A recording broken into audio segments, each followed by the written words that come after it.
ናዝሬት ቤተክርስቲያን ነው። ይህ የካቶሊክ ቤተክርስቲያን ይዞታ ነው። በፎቅና ትልቅ ቤተ መቅደስ ነው፣ ብዙ መቅደስ ያለው። ቫቲካን ከሚገኘው ትልቁ ካቴድራላቸው ቀጥሎ በዓለም ትልቁ ስፍራና ትልቁ ካቴድራል ነው። አሁን ይሄ ይዞታው እና ያማረው የተዋበው በእነሱ ይዞታ የሚለውን ለመጥቀስ ነው። በዋናነት አሁን የተገኘንበት ዋና ምክንያት በሉቃስ ወንጌል ምዕራፍ 1 እና ምዕራፍ 2 ላይ በሚገኘው በቤታችን ቅድስተ ቅዱሳን ድንግል ማርያምን ቅዱስ ገብርኤል ያበሰረበት ቦታ ይሄ ነው። መጀመሪያ ውሃ ስትቀዳ አሁን ጠበል የተባለ ውሃ የቀዳችበትን ቦታ ከዚህ ወጥተን ነው የምናየው እና ትንሽ ብትከተሉ ጥሩ ነበር። አሁን ግማሹ ላይ እንደሱ አይደል፣ እዚህ አይተን ነው ወደ ውሃው የምንሄደው እና ውሃ ስትቀዳ ተጠንቅ ይወጣል ያለ አይ ይሄንማ ማን ይሆን ምን ይሆን እግዚአብሔር መልአክ ይሆን ቤቷ ገባች። እዚህ ጋር ነው በሶስተኛ አሁንም ተቀንሰ ነው በሶስተኛ ይሄንማ ቤተ መቅደስ ገብተው ሊያረጋግጡት ይገባል። መልአከ እግዚአብሔርም ከሆነ በቤተ መቅደስ ነው፣ ሌላም ከሆነ ቤተ መቅደስ ገባን ብላ ቤተ መቅደስ ገባች። የዚህን ጊዜ ተፈሲ ፍሲት ኦምሪ ተጸጋ እያለ ቅዱስ ገብርኤል አበሰራት። ይኩነኒ በከመ ትቤለኒ እንደ ቃል ይሁንልኝ ብላ ተቀበለች።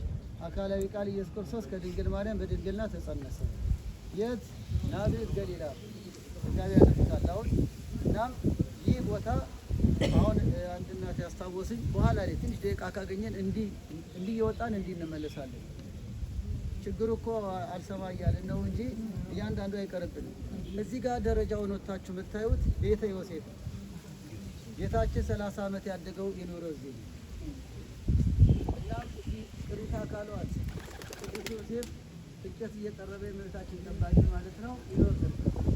ቅዱስ ዮሴፍ በረከት ይደረግ በቤተክርስቲያናችን በ26 የሚቀጥል አረጋዊ ዮሴፍ የእመቤታችን ጠባቂ ቤታቸው የእሱ ቤት ጊዜ ጌታችንም 30 ዓመት ያደገው እዚህ ነው። እመቤታችንን እስከ 30 ዓመት በታምረ ኢየሱስ እንደተጻፈ ጭራሮ እየለቀመ በነፋስ አውታር እያሰረ ከሕፃናት ጋር ዘንበላቀ እየተጫወተ ያደገው እዚህ ነው። ናዝሬት ሀገሩ ነው። ናዝራዊ ይባል ዘንድ ናዝሬት ነው። ስለዚህ እጅግ በጣም ቅዱስ ቦታ ነው ጌታ 30 ዓመት የኖረበት። ስለዚህ ቤተ መቅደሱም ደግሞ መኖሪያ እዚህ ጋር ነው። ቤተ መቅደሱ ይህ ህንፃ የተሰራበት ነው። ከውስጥ የተሳለማችሁት እንደምናገኘው በቤታችንን ቅዱስ ገብርኤል ያበሰረበት መቅደስ። እዚህ ውስጥ ያለው ደግሞ የዮሴፍ ቤት ጌታችን ያደገበት። በኋላ የምናየው ደግሞ በቤታችን ከዚህ ከመኖሪያ ቤት ውሃ እየቀዳች የተመላለሰችበት ውሃ የቀዳችበት። ስለዚህ ናዝሬት እጅግ በጣም የተቀደሰ የከበረ ቦታ ነው። ቅዱስ ወንጌሉን ደግሞ እንስማ።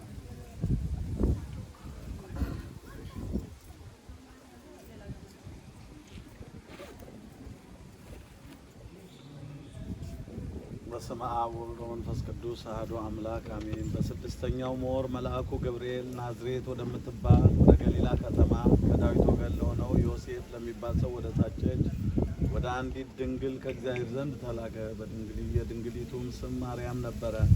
መልአኩም ወደ እርሷ ገብቶ ደስ ይበልሽ፣ ጸጋ የሞላብሽ ሆይ ጌታ ከአንቺ ጋር ነው፣ አንቺ ከሴቶች መካከል የተባረክሽ ነሽ አላት። እርሷን ባየችው ጊዜ ከንግግሩ በጣም ደነገጠችና ይህ እንዴት ያለ ሰላምታ ነው ብላ አሰበች። መልአኩም እንዲህ አላት፣ ማርያም ሆይ በእግዚአብሔር ፊት ጸጋን አግኝተሻልና አትፍሪ።